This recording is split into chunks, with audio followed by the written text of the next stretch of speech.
जय श्री श्याम। आज हम सुनेंगे भक्त प्रहलाद की भगवान के प्रति भक्ति की सच्ची कहानी।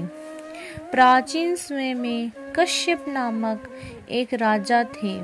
उनकी पत्नी का नाम दीति था। उनको 2 पुत्र हुए, जिनमें से एक का नाम हिरण्याक्ष था तथा दूसरे का नाम हिरण्यकशिपु था। हिरण्याक्ष को भगवान श्री विष्णु ने ब्राह्य रूप धरकर तब मार दिया था, जब वह पृथ्वी को पाताल लोक में ले गया था। इस कारण हिरण्यकशिपु बहुत दुखी हुआ। उसने भाई की मृत्यु का प्रतिशोध लेने के लिए कठिन तपस्या करके ब्रह्मा जी व शिव जी को प्रसन्न किया। ब्रह्मा जी ने उसे अजय होने का वरदान दिया। ये वरदान पाकर उसकी मति मलिन हो गई और अहंकार के कारण वह अपनी प्रजा पर अत्याचार करने लगा। उसकी पत्नी कयाधु गर्भवती थी।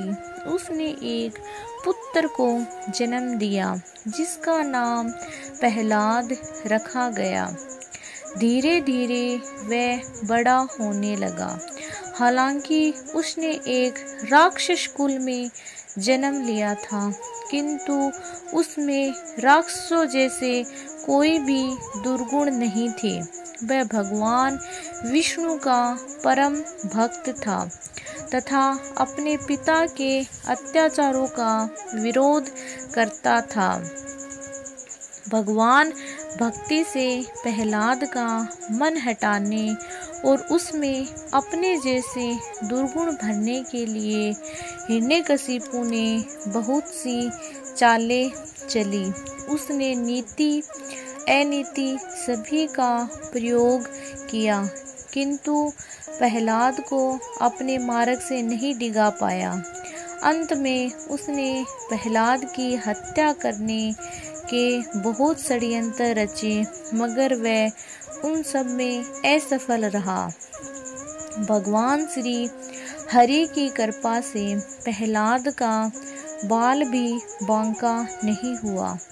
हिरण्यकशिपु ने उसे अपनी बहन होलिका, जिसे वरदान था कि वह आग में नहीं जलेगी, की गोद में बैठाकर जिंदा ही जलवाने का प्रयास किया, किंतु उसमें होलिका तो जलकर राख हो गई और प्रहलाद का बाल भी बांका नहीं हुआ। जब हिरण्यकशिपु का ये प्रयास भी विफल हो गया, तो उसने एक दिन क्रोध में आग बबूला होकर अपनी म्यान से तलवार खींच ली और प्रहलाद से पूछा, बता तेरा भगवान कहाँ है? विनम्र भाव से प्रहलाद ने कहा, पिताजी, भगवान तो सब जगह है। क्या तेरा भगवान इस खंबे में भी है? हाँ, इस खंबे में भी है। ये सुनकर क्रोध में अंधे हुए हिरण्यकशिपु ने खंबे पर तलवार से प्रहार कर दिया। तभी खंबे को फाड़कर श्री नरसिंह प्रकट हो गए और हिरण्यकशिपु को पकड़कर अपनी जांघों पर डालकर उसकी छाती नाखूनों से फाड़ डाली। इसके बाद प्रहलाद के कहने पर भगवान श्री नरसिंह ने उसे मोक्ष प्रदान किया तथा प्रहलाद की सेवा भक्ति से प्रसन्न होकर वरदान दिया कि आज के दिन जो कोई भी मेरा व्रत करेगा, वे सभी पापों से मुक्त होकर मेरे परम धाम को प्राप्त होगा। बोलो भगवान श्री हरि की जय हो।